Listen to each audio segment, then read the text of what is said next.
Welcome, Wargamers, back to the eerie dark woods of the Mortal Realms as we tackle a faction that's caught my interest since its Battletome debut. That is, the Spider-Fang Grotz. Now, the information for today's subject comes out of issue 459 of the White Dwarf magazine, and it's about a specific clan, or kind of a mega group, really, of Spider-Fangs known as the Grimscuttle tribes. But the thing is, we've had very minimal lore about the Spider-Fang tribes, specifically in the Gloomspite Gitz book. It kind of glosses over them just a smidge, kind of just yada yadas a bit.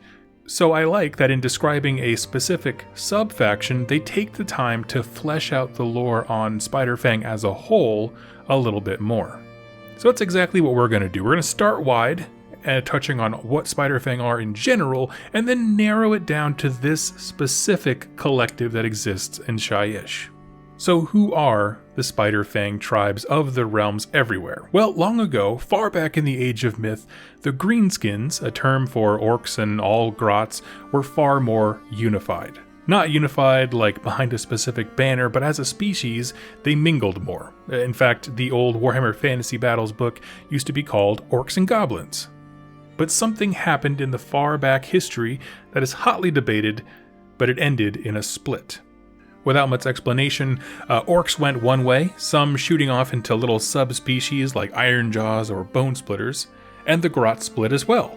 Many seeking the dark shelter and dank caves of the realms, they kind of grew and evolved to be called Moon Clan Grotz. Others retreated to the incredibly dark, impenetrable forests, and these would later become Spider-Fang. Now, the reasons they went to these various locations, the Grotz anyway, the caves and the forest, is pretty simple. Grotz are fairly weak and pathetic individually. Especially now that their muscle, meaning the orcs, are gone. Whatever caused the split, it's never touched on, never explained, but the orcs provided a service in protection for the Grotz. Well, so because the protection was gone, they wanted some environment that made them feel secure. And so these cramped, tiny spaces, whether it's cave or forest, were perfect. And over the long centuries that these Grotz remained in their preferred environments, they began to change and diverge more and more. I've covered the Moon Clan Grotz more extensively, and how they basically adapted to being a mushroom-based culture that lives in the dark and waits for the bad moon on a particularly dark night to go out raiding. Well, for the Spider-Fang, their societal evolution took a very different turn. You see, the deep forests are not safe either. There's wandering Sylvaneth that would hunt out any trespassers. There's malformed beasts surviving the ravages of chaos that would wander in, and the myriad of arachnoid species that infest the realms. Spiders big and small, both poisonous and venomous in any combination. And it's with these different spider species that the Grotz from long ago began to change. At first, the smaller spiders were just food, but like I said, some are poisonous, you can't eat them. But then they learned that they could make all kinds of weird potions and toxins from the quote-unquote bad spiders. But they were still being eaten by the larger ones, meaning that huge spiders the size of dogs and stuff would come and just kind of carry a Grot away every once in a while. But over time, these two wildly different species began to coexist. It's not said exactly how the first spider was mounted as a cavalry unit, but once it happened, their path was set as a society. In fact, the spider's ability to provide the now Spider-Fang with everything they needed became the foundation of their religion. And that's the thing this article does a good job of pointing out, is that the Spider-Fang are much more religious, meaning in terms of active worship and sacrifice and ritual, than the Moon Clan Grotz are. The Spider-Fang shaman will ingest venom that would have killed them if it was injected through the skin, but if you ate it, you just got wicked hallucinations. He would let spiders bite them that would make their head spin even more, and go through these intense trances, spouting out the secrets of the spider god that they worship. The core idea goes that Gorka Morka was wandering the realms as he does, and a massive spider-like god beast bit his toe. Now, rather than injecting the god of destruction with venom, the spider was actually infused with the deity's godly power. So that's how their little cult kind of ties in the worship of Gorka Morka and spiders. Yes, he's the kind of progenitor and the figurehead of all, greenskins and destruction, but it was the spider god that actively took care of us, right? Because through the spiders, everything that we need to thrive in the realms has been delivered via the power of Gorkamorka. They also think that the Bad Moon, in fact, is a massive spider egg, and that one day it will crack open and spiders will rain down and consume all of creation. Now, at this point, I want to pause here because that's all things that kind of relate to Spider-Fang as a whole. Because now we're going to kind of shift gears a smidge, and we're going to move into a specific tribe, or collective of tribes, known as the Grimscuttle. These are a collective of multiple tribes that live in Shyish, Realm of Death. In particular, they live in the dense and foreboding forests that border Neferatia, the large state or minor region that belongs to the Mortarch of Blood Neferata, which of course the naming is really clever there. And they've actually been here since the Age of Myth. Now my first thought was simply, why would Neferata allow them to be there? After all, it's her land that gets raided when the Grimscuttle tribes launch an assault, but there's two things that really keep them safe.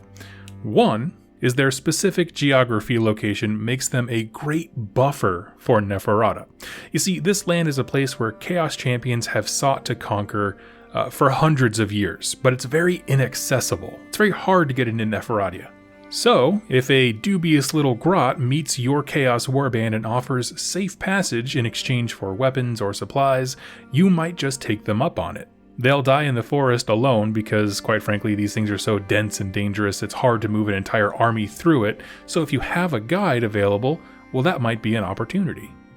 Now, whether the Chaos Lord decides to turn against the Grotz first, or the Grotz just see a weakness they can take advantage of, generally Chaos Warbands that take these shortcuts do not make it through the woods. And again, this all serves to protect Neferatia from Chaos entering in through the woods.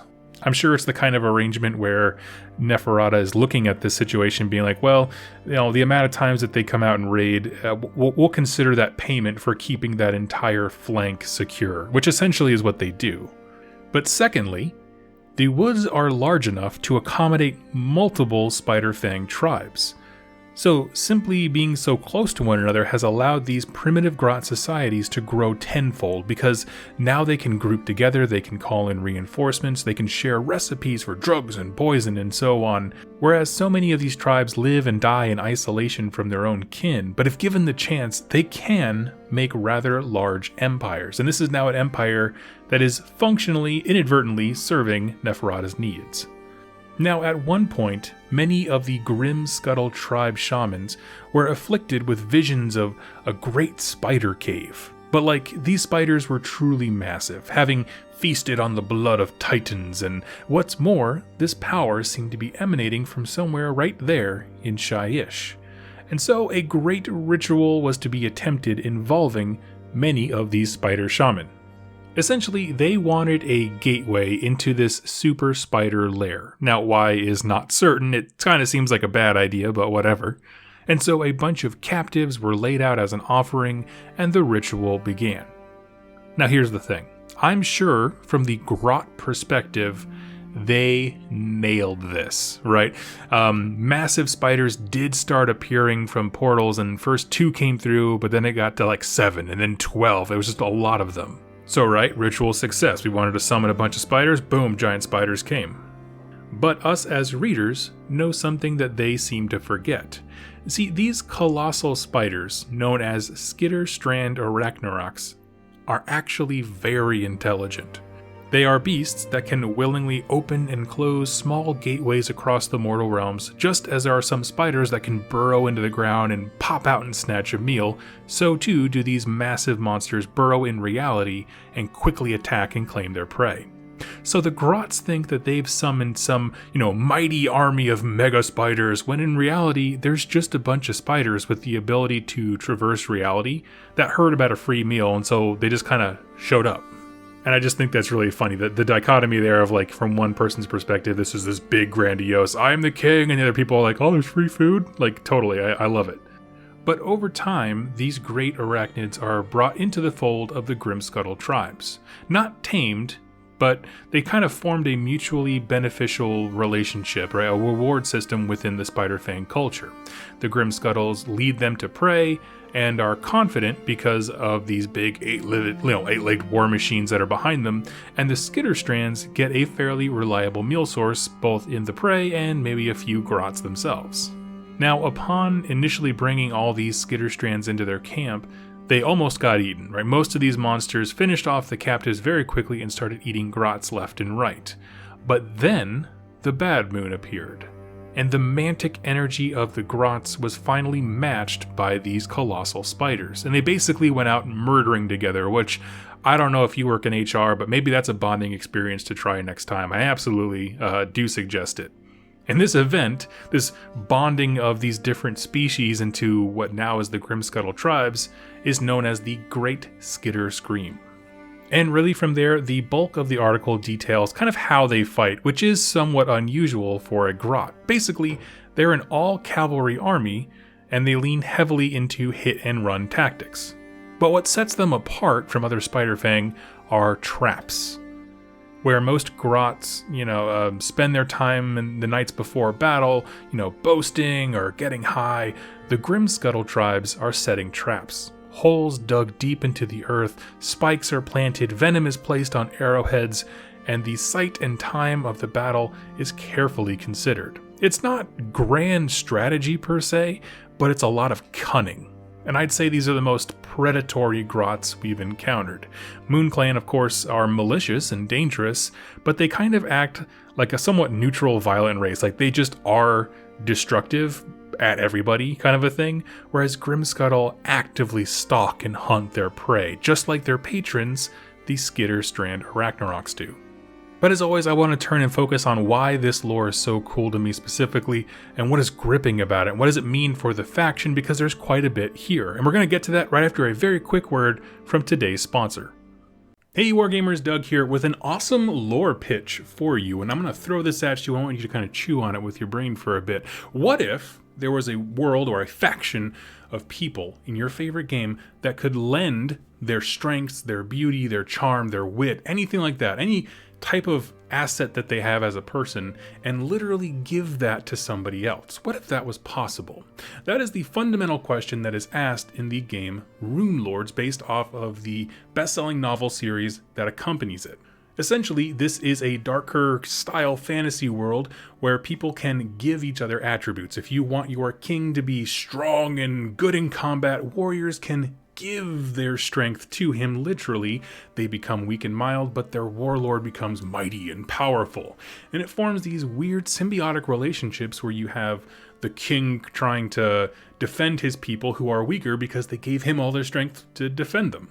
This also works in some kind of dark and dubious ways where there's a story of three sisters who are super impoverished, but they collectively all give their good looks to the youngest sister in the hopes that she will marry a prince and basically help the family with money. All the way to the far end of the spectrum of warlords who threaten you to take your strength away from you. Basically, they put you under duress and you give them your might. Now, I love that lore as a concept because it opens up some very dark and strange doors of possibilities. Now, this game is phenomenal for a number of reasons. For just between you and I, it feels like a combination of Warhammer Underworlds and Warcry, where you are this skirmish warband level game, and your heroes are out there kicking teeth, but you do have a hex-based movement, so there's no worry about elevation or how many inches you move, that kind of stuff. But best of all, it has two things going for it that I love. One, it is miniature agnostic, so all that plastic crack you got sitting on your shelf can be used in this game as well. And secondly, it has a solo mode. Now, this is not like the solo mode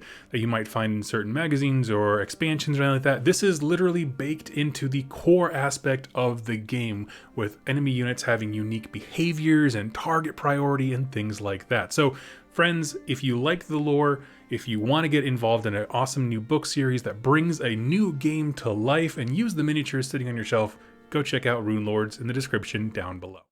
So why is this all so stinking cool? Well, one of the things I love about the Skitter Strand kind of lore they gave us is that this is yet another evolution to match the environment. And I've talked about this a few times with Age of Sigmar, is that the setting allows for some of the most crazy awesome environments, And the most fun thing is seeing how creatures that we understand, orcs, dwarves, goblins, humans, that kind of stuff, like from Tolkien-esque fiction, how they adapt to really match and thrive in those environments.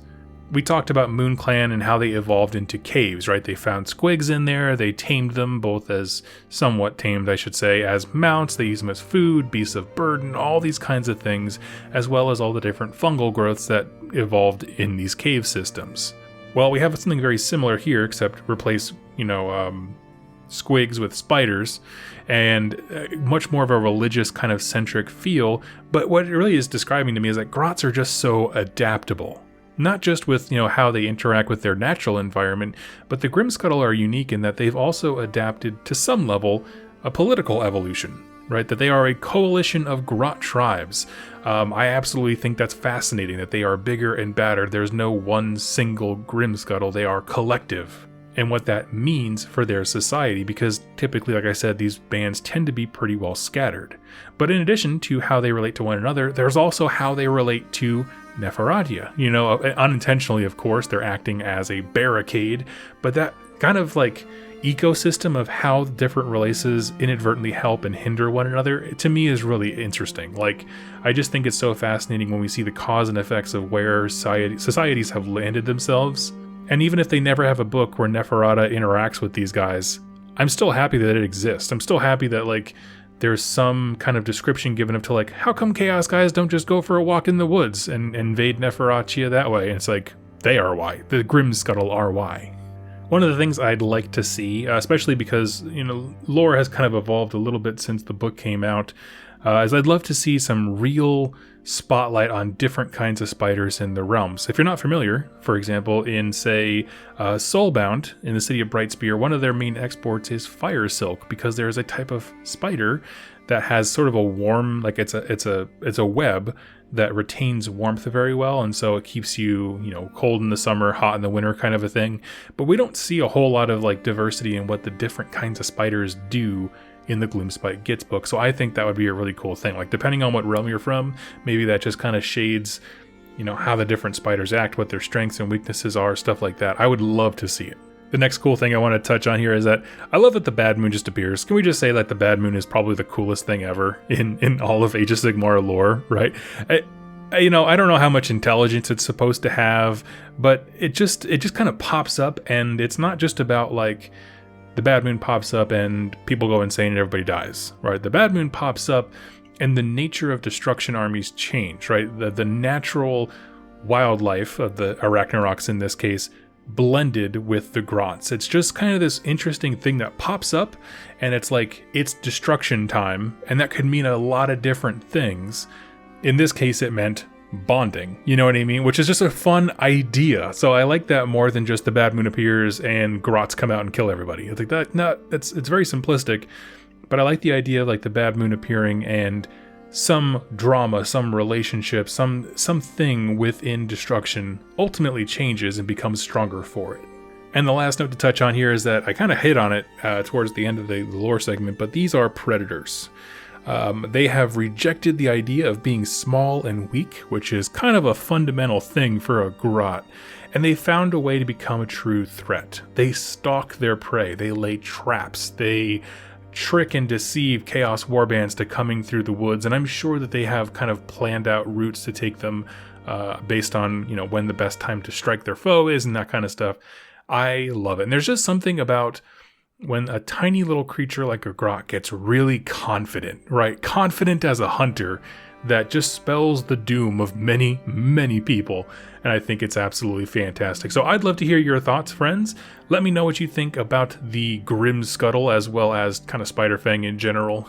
For me personally, I like them. I would actually love to own a few of them, but the thing is, my wife is arachnophobic, and so no big spiders, no big Arachnarok models in our house. That's just one of the things I do as a husband, try to keep myself from sleeping on the couch. But I'd love to hear your thoughts on the Grimscuttle and Spider-Fang. I think they need a model refresh, but I could say that for a lot of factions. But the truth is, I think the core of their lore is quite interesting and fascinating. But tell me your thoughts in the comments below, and I'll catch you next time in my next Age of Sigmar lore video. Happy wargaming!